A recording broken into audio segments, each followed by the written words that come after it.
Welcome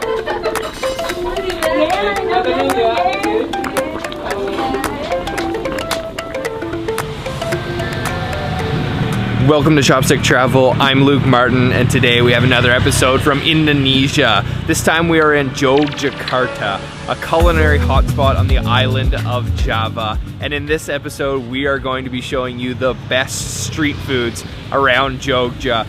From morning until night, we are going to cram as much possible into one episode to show you the ultimate guide to Jogja street food. So let's go get some breakfast.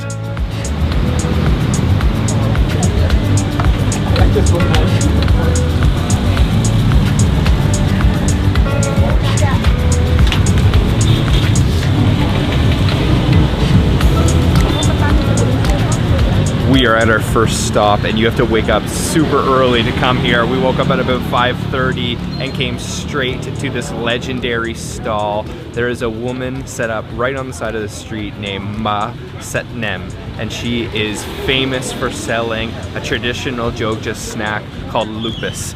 And she was made partly famous because of the Netflix street food series visited her and filmed her. And you can just see there is a massive crowd of people. It's only about 6 a.m. and she's just getting things ready. We grabbed a little number. We have number 19. So we were just waiting our turn in line. And then we're gonna try out the famous lupus.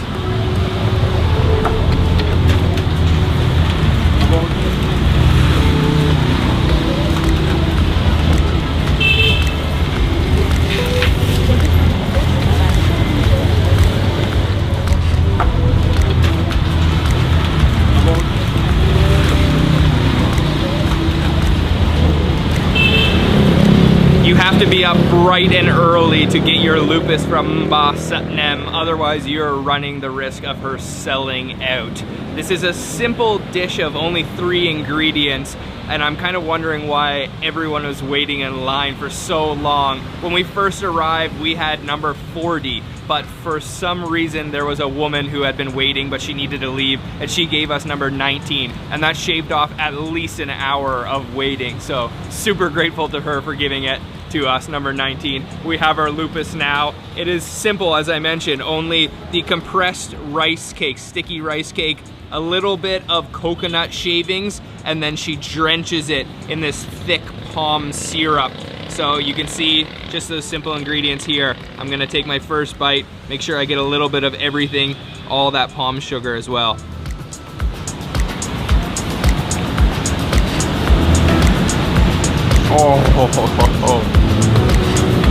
Oh, that is phenomenal. Okay, that clears up everything. Now I understand why everyone is waiting for this lupus. I don't know what she's doing to that palm sugar. It's got this sourness, a little bit of tartness, and then of course it's nice and sweet. The coconut is refreshing, and then that sticky rice just completely melts in your mouth. Such a simple dish, but if I lived in Jogja, I would be waiting in line every single morning for this. That is just a bite from heaven. Oh man, this is the perfect breakfast for me. I like my breakfast to be a little bit sweet, and this is definitely on the sweeter side. Wow. You don't want any of this palm sugar going to waste, because that is where the magic happens. That palm sugar is just incredible. She must be doing something special to it. Maybe the way she's cooking it down, I'm not exactly sure. But this is worth it to wake up and have lupus for breakfast. So delicious. Just completely coats your mouth in flavors. That was really good. There's still a huge line in front of Ma Setnem. Definitely recommend trying it out. Great way to start the day, but it's not quite enough. We're gonna go get one more thing for breakfast.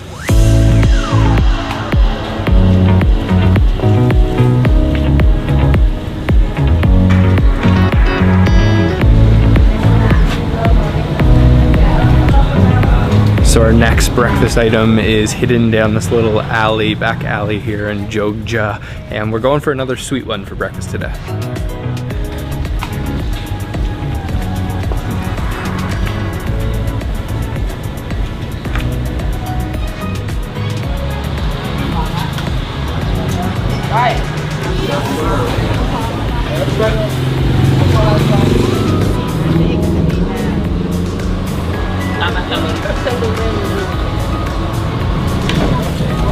spaghetti. Yeah. So our next dish is the quintessential Yogyakarta dish called gudeg, which is a young jackfruit stewed with palm sugar and coconut, and it's served with rice and a few other things. We have our order here. So this is the gudeg right here. Actually, she didn't give us a whole lot of it, but you can see that is the stewed down jackfruit, of course with rice, a little bit of that sauce on top. And then this is, I'm not exactly sure what it is, but it's like this gelatinous sambal. I'm not totally sure what it is. We'll have to try it to find out. And then a stewed egg, of course. And such a cool setting. Once again, just right on the side of the road and really popular with the locals. So let's dig into this. So for my first bite, I gotta get just some of the jackfruit with some of the rice and some of that kind of curry sauce.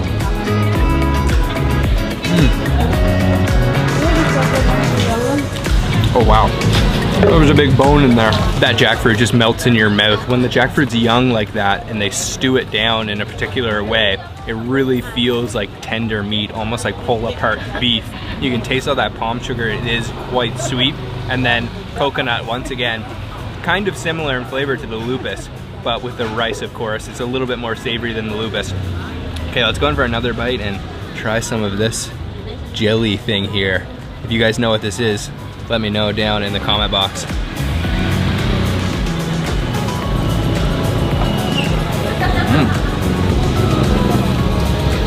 That's spicy. That's definitely got a strong heat. It honestly just tastes like sambal, so I wonder if it's just like a jellied sambal of some sort. I've never seen this dish so far in our trip in Indonesia. It's quite unique. It's got a really interesting texture. Let me crack open this egg. It's like a braised egg, probably in that same gudeg sauce. Oh, this is really good actually. I really love the jackfruit when they cook it this way. Just so tender. Oh yeah. This is a super satisfying dish. It's really a simple flavor, just kind of coconutty and sweet, but with all those ingredients soaking in there, it's really hearty. Great thing to have for breakfast. And then of course with the rice too. This is awesome. I love the setting.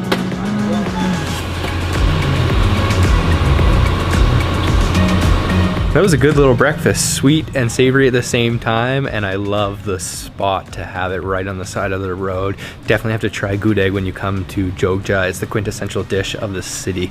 So we're gonna cram as much into this video as possible, so we're gonna keep going, eat some more food here in Yogyakarta.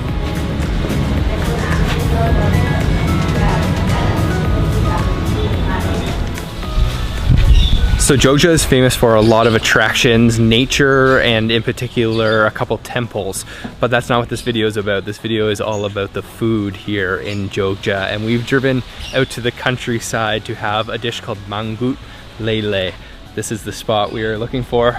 This local woman is guiding us to this spot, and this is supposed to be a particularly spicy dish, so let's go check it out.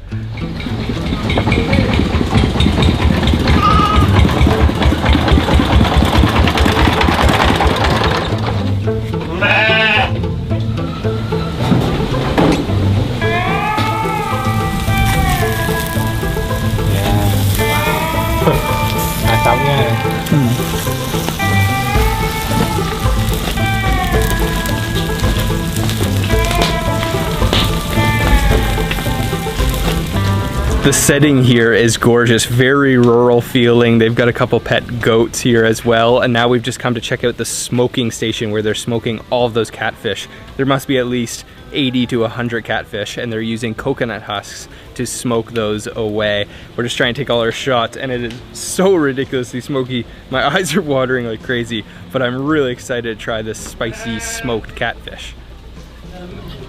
So they invited us right into the kitchen as soon as we got here because they saw the cameras and they wanted to show everything that's going on, and they're cooking on wood fire back here, and there's a couple different sections. Check this out right here. This is just tons of chilies, red chilies, orange chilies, green chilies, yellow chilies, and that is the base to the dish that we were having, which is the mangut lele, which is cooking right over here, and it's a catfish dish in a soup of very, very spicy broth, and those catfish have actually been smoked, and once again cooking on fire, wood fire. So cool.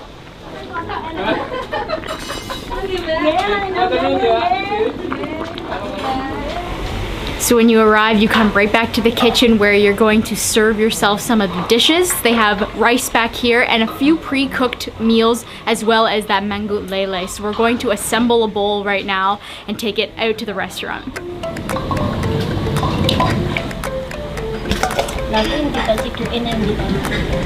Terima kasih. Sambal? Okay.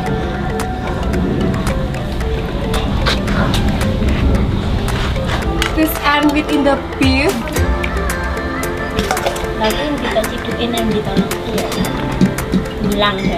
We've assembled our plate and we have a couple of really good looking things. First off, we've got the tofu with tempeh, and then we've got some sprouts with cucumbers and some greens, and then of course the catfish. And this is the entire catfish. As you saw, they are skewered and smoked, and then we've coated it in sambal as well, a ton of sambal. And I'm just gonna dig right into this. Catfish is honestly one of my favorite fish, and try to make sure I don't have too many bones in there. And I'll just go for this piece here with a little bit of rice. I'm a little bit intimidated by the amount of spice on this.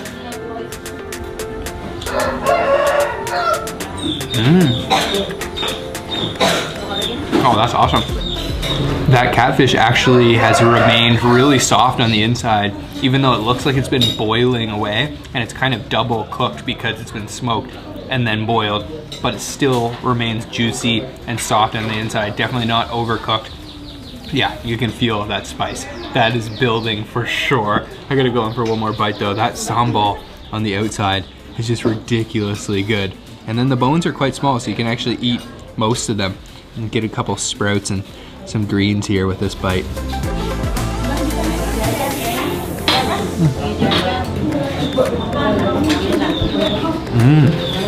Oh, that is awesome. So simple, but then they're cooking it in a really unique process, double cooked like that. That catfish is really good. Not as spicy as I was expecting, but give me a couple of minutes and let me eat a little bit more, and then we'll check back in. I think this is a little piece of lemon basil. I'm gonna mix that in with my tofu and my tempeh, which also has tons of chilies as well. Ooh, that is hot. Let me try a bite of this.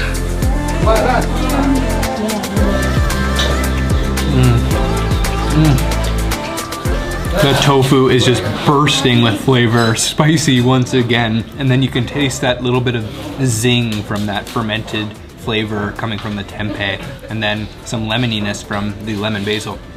Okay, definitely starting to build, but I'm gonna keep digging into this. Oh, look at this. I didn't even notice, but they actually left the stick still on the inside of the catfish. So I can just remove that, go in for a little bit of the skin. There's not a whole lot of meat on these guys, but wow, what there is really flavorful.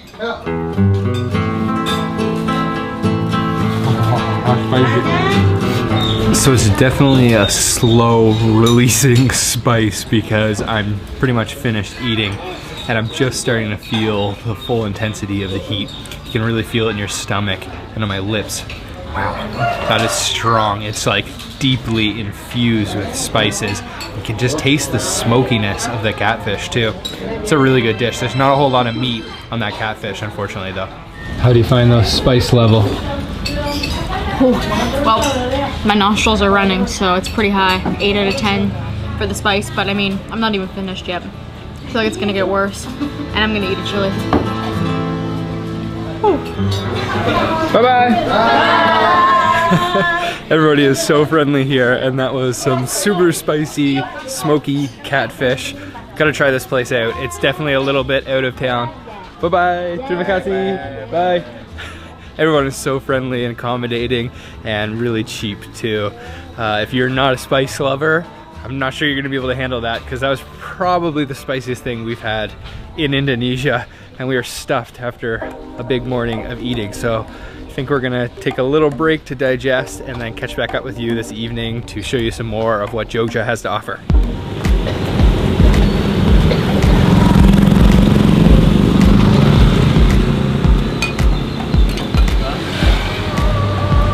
We are back out. It is nighttime now, and we have a plan to hit up a couple more places here in Jogja this evening. And this is our first spot right behind me here. Well, actually that's a gas station, but in the back corner, hiding away, is a little shop selling Javanese style noodles that I'm really excited to try out.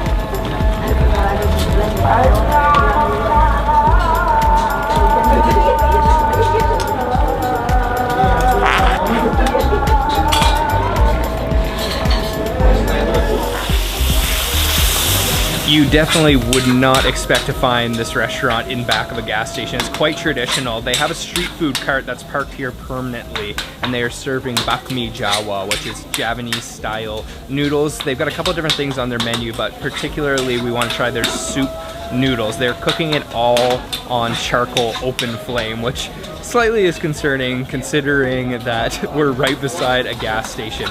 So they start with some garlic, some oil, they add some mixture of vegetables, tomatoes, chives, and chicken, free-range chicken, and then they add in a duck egg, and then a mixture of 2 noodles, and then you have the bakmi Jawa. Smells so good. We're gonna order up a bowl, maybe try a couple different things, and sit down and try it out. We've ordered up our bakmi Jawa. I will note that we waited about 30 to 40 minutes, but they are making these one by one on that charcoal fire you saw downstairs. And we have the soup version here first, which looks absolutely incredible. So you can see that fresh chicken, there is tomatoes, there are 2 types of noodles, these thin noodles and then these thicker noodles, some fried shallots on top, and then there is a nice duck egg. And I can definitely smell lots of garlic. I'm just gonna try the broth first though. Oh yeah, wow. Honestly, if I had to compare it to something, it kind of reminds me of some ramen stocks that we tried in Japan. Very garlicky, very chickeny too. And lots of salt in there as well. That was really good. Okay, I gotta go in, get some of the ingredients. Some chicken, maybe this tomato, some noodles. It's really hot.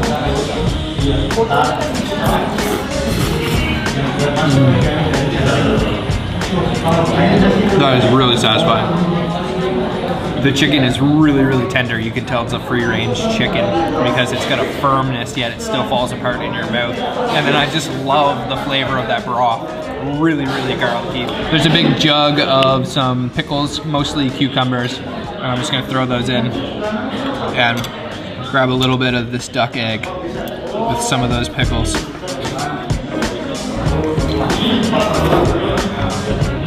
So that kind of helps settle down a little bit of the garlickiness and some of the saltiness, really fresh, served cold from the table. But man, this is just super satisfying bakmi Jawa in back of the gas station. Really cool setting too. So I've ordered something a little different. This is the bakmi goreng, which is the exact same ingredients as Luke had. However, there's no soup in this one, so it's dry.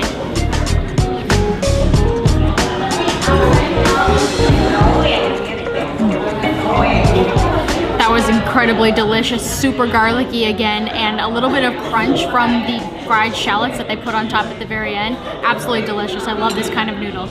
Damn, that really hits the spot. I love those noodles. Definitely the best meal I've ever had at a gas station. So we're gonna keep going to the next spot.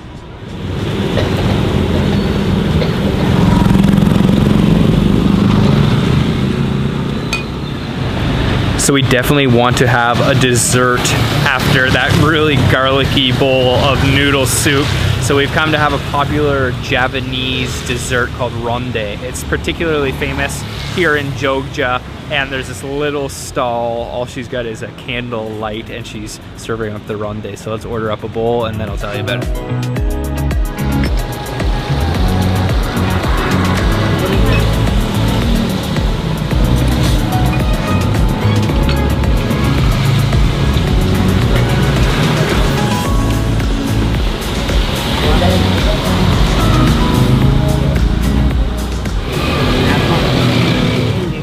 just ordered our bowl of ronde from the old lady selling it right on the side of the street. Such a cool little setting. She's just selling it out of a cart with a kerosene lamp lighting her ingredients up, and it's a very simple dish. I have it right here, but there are some unique ingredients. So you can see right away this pink kind of jelly looking thing. So these are palmyra seeds, which have been sliced and then marinated, maybe with a little bit of pink food coloring to give them that color. And then we have these, which is basically the same as tang yuan, which we find in Taiwan. It's a little rice ball that's stuffed, this one with peanuts. And then we also have some toasted peanuts floating around, and this is all served in a hot soup. Very traditional dessert, very unique, and it should have a strong flavor of ginger. So let me just give this broth a try here. This is such a cool atmosphere. We're just sitting right on the side of the road. Oh yeah. Wow, that is really interesting. It's strong with ginger, and it's almost got like a bubble gum flavor to it. I'm not sure if she's added anything else, but it's definitely got some sugar as well. So let me get some of these palmyra seeds, those little pink jellies with some of the peanuts as well, and try these.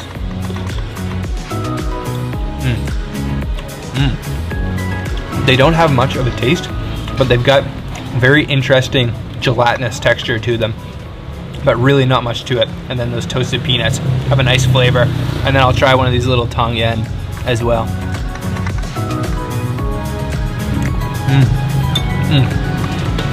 And they kind of burst in your mouth with that peanut, and then very, very chewy.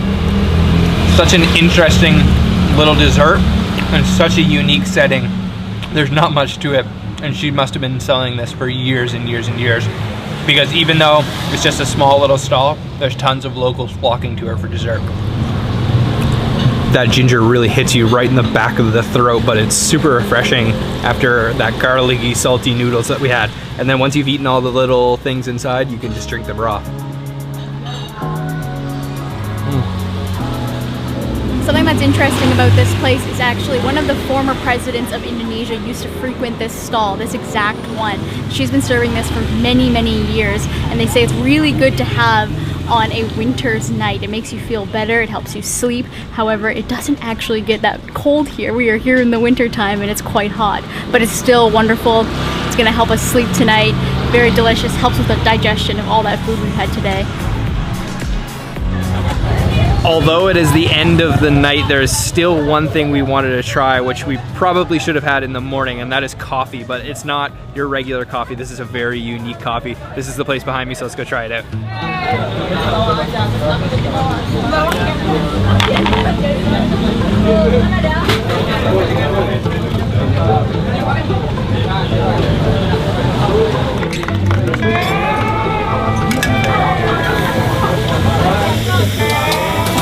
So this place is packed out with students, and this is probably gonna keep me up all night long, but I had to try this before leaving Jogja. This is called kopi jos. And as you saw, he actually puts a piece of flaming hot charcoal directly into the cup of coffee. It's just a plain coffee. Other than that, a little bit of condensed milk and some sugar. But really, the gimmick here is that he puts the charcoal in the coffee. So I'm kind of nervous to try this. I don't want it to like burn my lips.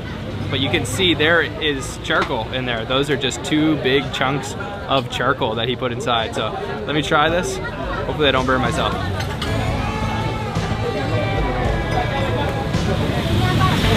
Ooh. The coffee is served piping hot, which is not really a surprise because there's charcoal inside of it.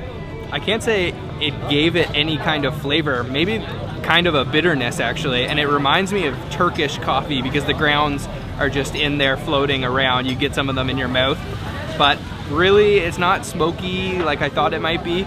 Maybe just a little bit bitter from that burnt charcoal in there. Whew, that is hot. Yeah, not my favorite coffee, but a cool little trick, I guess. And this place is really popular. There's so many people. We had to stand out front because there's no seats. So it's not bad coffee. The only way I think it could be a little bit better is if they didn't put the hunk of charcoal inside of it, but what's the fun in that? What a way to end the day. That coffee, a little bit gimmicky, but definitely try it out when you come to Jogja because it's a cool experience. This city is a food heaven. There is so much diversity, so many delicious flavors. If you ever come to Indonesia and you're planning to eat, you must stop in Yogyakarta. Take my word for it, I promise you won't be disappointed. It's been an incredible day of eating. Make sure to subscribe if you haven't already. Hit the bell icon so you're notified when we post our next video, and we'll see you on another episode of Chopstick Travel soon. Bye. Bye.